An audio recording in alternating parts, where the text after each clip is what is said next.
नमस्कार, मैं doctor HP. Patel. एक जागरूकता की दृष्टि से मैं ये जानकारी साझा कर रहा हूँ कि हमारी जो आज की अदालतें हैं उनमें न्याय होता है या निर्णय होता है। तो इसी के आधार पर मैंने ये जानकारी इकट्ठी की है और आपको साझा कर रहा हूँ कि न्याय और निर्णय में मौलिक डिफरेंस क्या होता है। डिसीजन एंड जजमेंट में फंडामेंटल डिफरेंस क्या होता है। देखिए कि न्याय समानता, नैतिकता,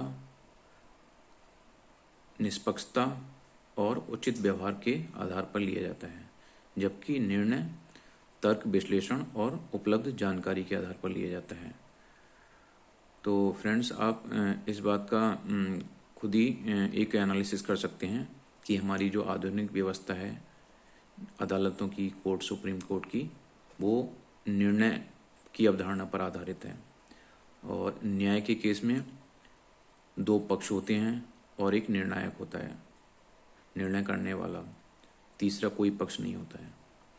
जबकि निर्णय में दो पक्ष होते हैं, निर्णय करने वाला एक जज होता है और तीसरा पक्ष वो होता है, वो तर्क, विश्लेषण और जानकारी को इकट्ठा करने वाला, आज की भाषा में वकील या लॉयर होता है, जिसको कि हम पैसा देकर हायर करते हैं। और ये हम खुद ही समझ सकते हैं कि अगर कोई वकील या लॉयर पैसा लेकर किसी के तरफ से तर्क, विश्लेषण और जानकारी इकट्ठा कर रहा है तो वो निष्पक्षता की श्रेणी में नहीं आएगा। वो अपने क्लाइंट को ही जिताना चाहेगा, अपने क्लाइंट के फेवर में ही डिसीजन कराना चाहेगा। तो वहाँ पर न्याय की व्यवस्था नहीं है, वहाँ डिसीजन की व्यवस्था है। ये चीज़ मैंने आपको क्यों बताई है, आप लोगों से एक अनुरोध करना चाहूँगा, गुजारिश करना चाहूँगा कि किसी तरह के वाद विवाद, किसी झगड़े में पड़ने से पहले आप ये जान लें कि आधुनिक व्यवस्था निर्णय लेती है, न्याय नहीं करती है, न्याय की अवधारणा पर आधारित नहीं है। अदालतों में जाके आप ये ना सोचें कि वहाँ पर न्याय किया जाता है, वहाँ पर फैसले लिए जाते हैं, डिसीजन लिए जाते हैं किसी एक के पक्ष में। न्याय दोनों पक्षों के लिए होता है, दोनों के